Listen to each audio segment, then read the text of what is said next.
মামনি, এখানে কার জন্য দাঁড়িয়ে আছো? যার জন্য দাঁড়িয়ে থাকি, আপনাকে দেখতে হবে না। সেদিন তো না আমরা বলে চলে গেলে, আজকে অত সহজে যেতে দেবো না। আপনি এখান থেকে যাবেন না প্রিন্সিপালকে ডাকবো?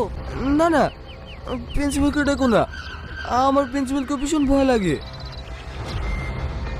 একটু কাছে এসো, দূরে যাচ্ছে কেন? আবার বিয়া তুমি শুরু করে দিয়েছি। দেখ, এটা আমাদের পার্সোনাল ম্যাটার, তুই এর মধ্যে নাক গলতে আসিনি।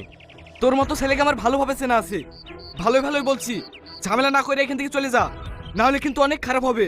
তোকে আমি ঠিকই দেখে নেব। আমাকে দেখার আগে প্রিন্সিপালের সঙ্গে দেখা করিস। থ্যাঙ্কস। এতে থ্যাঙ্কসের কি আছে? আমি তো আমার কর্তব্য পালন করেছি।